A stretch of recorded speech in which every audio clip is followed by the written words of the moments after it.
MapMyIndia is an Indian app. It gives us fantastic solutions to get from one part of our country to the other. I use it all the time. It does work quite well. And the reason we are talking to him is because so many of you have written in to us and said, what's going to happen to us during the G20 days? How are we going to get from point A to point B? I don't understand the locations which have been mentioned by the police because it's not easy to find those locations. Therefore, I can head in a particular direction, but what if I actually get stuck? So I've got before I go across to Rohan, I've actually got the app up with me over here. Just to show you the three-dimensional view that it offers. It's got several other modes as well. And you know, it operates like most other apps. You just have to search for a particular location. For example, I've got Indira Gandhi International Airport already marked, and you click on directions below and you can go on the best route. And then if you hit start, like any other app, it'll give you the best way of getting there right now. And it says, you know, I mean, it tells me I'll reach in 33 minutes. I'm 21 kilometers away. This is actually the best view to see it at night. But this is not necessarily what you're going to be seeing if you're up early tomorrow morning in traffic restricted areas. If you want to get to a place, then they will tell you how to get there, taking into account the route diversions which take place. So Rohan, that's really interesting, and tell our viewers a little bit about that, about how if they use this app, they'll be able to find their way from one part of Delhi to the other. Thanks, Vishnu, for having me.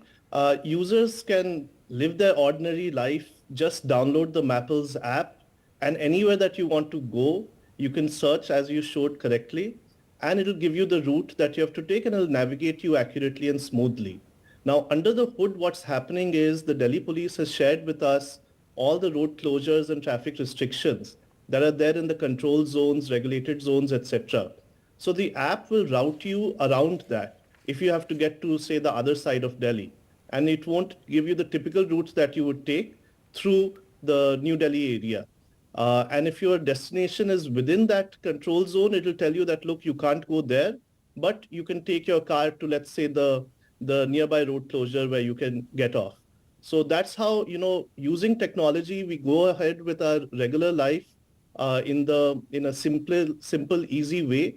But under the hood, a lot of tech is being used to kind of make it easy and, you know, understand all the routes that have been closed, all the places. You know, when you read the advisory in print, you just can't understand it. Exactly. But using the Mappls app, it kind of just is like every day. You're just going to search for a place, navigate to it, and it'll tell you the right route that you have to take, avoiding the road closures.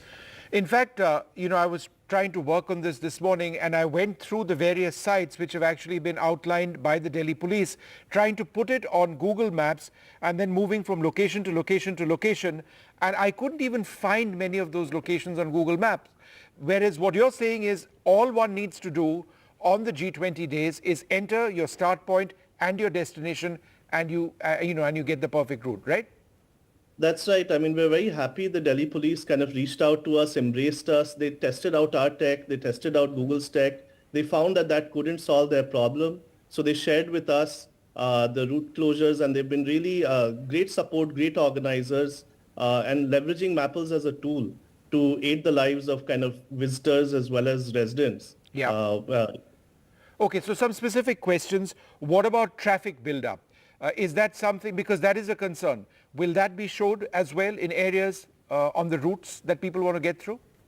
That's right, Vishnu. We continue to show you real-time traffic on the map. It gives you voice guidance. So if there is traffic buildup, you'll see that. We're also allowing users to post any difficulties they have on the map when they're navigating. If they see traffic jams or bottlenecks or kind of unshared or unannounced road closures or any untoward incident, people can simply post it on the map. It's like a hyper-local social media.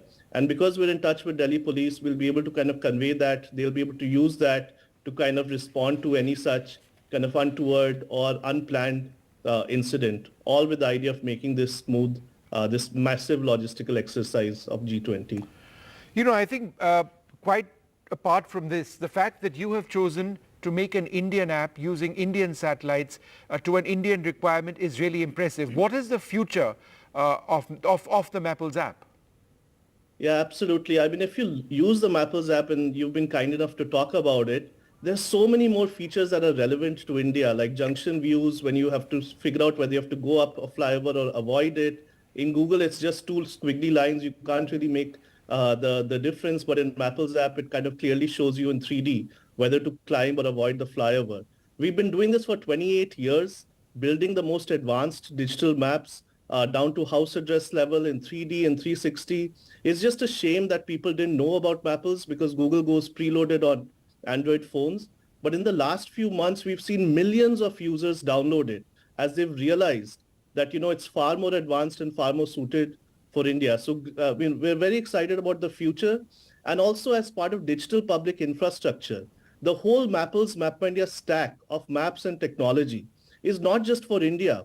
We can export it to the global south, other countries, just the way payments and UPI is being exported. Even Mapples MapMyIndia can be an Indian technology platform that can be used to serve the other countries. And we're excited about that future too. But Rohan, I have a grouse with your app, and that is that I don't get to see very high resolution satellite imagery, which I love.